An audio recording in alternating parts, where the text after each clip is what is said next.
The one and only Botticelli. Botticelli and Raphael, shirts and trousers. நடிகர் கமலஹாசன் வந்து இப்போ திமுகல போய் இணைஞ்சிருக்காரு. அவருக்கு ராஜ்யசபா சீட் கொடுத்திருக்காரு. உங்களுடைய பார்வை எப்படி இருக்கு? அவர் ஒரு கட்சி வச்சிருக்கிறாரு. கமல் அவர்கள் எங்கே வேணாலும் போய் சேரலாம். அவர் வந்து நான் பாராளுமன்றத்துல நான் தேர்தலில் நிக்கல, நான் வந்து ராஜ்யசபா வாங்கிட்டு போறேன்னு அவர் இஷ்டம். அவரை பத்தி நம்ம என்ன பேச முடியும்? அதே போல வந்து 376 தொகுதிக்கு மேல ஜெயிக்க முடியுன்ற பாஜக வந்து ஏன் கூட்டணிக்காக தேடுறாங்கன்னு இன்னைக்கு வந்து திராவிட கழக தலைவர் கி. வீரமணி சொல்லியிருக்காரு. நம்ம தான் ஜெயிக்க போறோம். அவங்க ஏன் பயப்படுறாங்க? அவங்க வந்து நாங்க இவ்வளவுதான் கூட்டணி வேணும், அவங்கதான் எல்லா தொகுதியிலும் அவங்களால நிக்க முடியும்னா பேசாதீங்க மைக்ல. அதாவது 376 தொகுதிக்கு மேல ஜெயிக்க முடியுன்ற பாஜக ஏன் கூட்டணிக்காக போய் தேடுறாங்க? எல்லாரையும் தனியா நிக்க வேண்டியது தானே அப்படின்னு அதுதான் அவர்கிட்ட நான் கேக்குறேன். எல்லா இடத்துல நாங்க தான் ஜெயிப்போம் சொல்லும் போது ஏன் மறுபடியும் வந்து காங்கிரஸும் சரி, மதிமுகவும் சரி, பாமகவும் சரி, விசிக்கும் சரி, எல்லா இடத்துலயும் இவங்க ஏன் போய் கேட்டுட்டு இருக்காங்க வாங்க வாங்க வாங்க? ஏன் கமல் சருக்கு வந்து ராஜ்யசபா கொடுக்குறாங்க? அப்போ உங்க கட்சியில வந்து பிரச்சாரம் பண்றதுக்கு யாருமே இல்ல. உங்களுக்கு கமல்ஹாசன் மாதிரி ஒரு முகம் வேணும் பிரச்சாரம் பண்றதுக்கு. அதுக்குதான் வந்து நம்மளுடைய மாண்புமிகு முதலமைச்சர் ஸ்டாலின் அவர்கள் நினைக்கிறாரா? அவர் போனாலும் கூட்டம் வராது.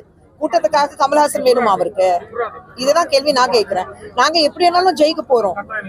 கதவு திறந்திருக்கு, யார் வேணாலும் எங்க கூட வரலாம். இன்னைக்கு இந்தியா முழுவதும் நீங்க பாத்தீங்கன்னா எல்லாமே வந்து காங்கிரஸ் விட்டுட்டு வேற கட்சி விட்டுட்டு பாஜக இணைகிறாங்க. அதுக்கு காரணம் வந்து மோடி அவர்கள் மேல வச்சிருக்கிற நம்பிக்கை. இன்னைக்கு நம்ம நாடு வந்து எந்த அளவுக்கு முன்னேறி இருக்கு. கடைசி 5 இடத்துல இருந்து இந்தியா இன்னைக்கு டாப் 5ல இருக்கு. ஃப்ரஜைல் 5ல இருந்து டாப் 5ல இருக்கு. கடந்த 65 வருஷத்துல காங்கிரஸால சாதிக்க முடியாதது 10 இடத்துல மோடி அவர்கள் சாதிச்சுட்டு காமிச்சிருக்கிறாரு. இதுதான் காங்கிரஸ்க்கும் பாஜக இருக்கிறது வித்தியாசம். தலைவரோட பிறந்த நாளுக்கும் அவங்களோட இறந்த நாளுக்கு நினைவு நாளுக்கும் சாப்பாடு தானே போட்டுக்கிட்டு இருக்கோம். என்னங்க? இன்னமும் தலைவரோட பிறந்த நாளுக்கு அவங்களுடைய நினைவு நாளுக்கு சாப்பாடு தானே போட்டுக்கிட்டு இருக்கோம். சரி, மக்கள் வரனா உயர்ந்துட்டாங்க, மக்களோட வளர்ச்சி அடைஞ்சிருக்காங்கன்னு சொல்றீங்களா? இன்னும் சாப்பாடு பற்றாக்குறை சாப்பாடு பற்றாக்குறை. நீங்க வந்து தேவையான இருக்கிறவங்களுக்கு சாப்பாடு போடுறது தப்பா? யார் வந்து ஒரு செலிபிரிட்டி அவங்க பிறந்த நாளுக்கு வந்து ஒரு இடத்துக்கு போய் சாப்பாடு போடுறாங்கன்னா அது தப்பா? இல்ல ஒரு நீங்க அரசியல் ரீதியாகவே நீங்க பார்த்தாலும் மக்களுக்கு சாப்பாடு போடுறது தப்பே இல்லை. நான் கேட்கிறேன், தமிழகத்துல 67க்கு அப்புறம் ஏன் காங்கிரஸால சொந்த காலில் நிக்க முடியல? இன்னி வரைக்கும் ஒவ்வொரு இடத்துக்கு போனாக்கா காமராஜர் பேர் வச்சுதானே அவங்க பிச்சை எடுக்கிறாங்க. ஏன் அவங்களால சொந்த காலில் நிக்க முடியல? திராவிட முன்னேற்ற கழகம் இல்லைன்னா அதிமுக, இது ரெண்டுமே மாத்தி அவங்க வந்து பயன் செஞ்சுட்டே இருக்காங்க. அவ்வளவு தைரியம் இருந்தா தமிழகத்துல வந்து தனியா நின்று இருக்கலாம்ல. இத்தனை வருடமாக ஏன் அவங்களால முடியல?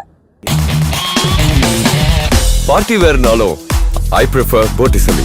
எங்க இருந்தாலும் நம்ம ஸ்டாரா தெரியணும் இல்லையா? வெரைட்டியான கலர்ஸ், நியூ டிசைன்ஸ், அதுக்கு மேல star look. The one and only Botticelli. Botticelli and Raphael, shirts and trousers.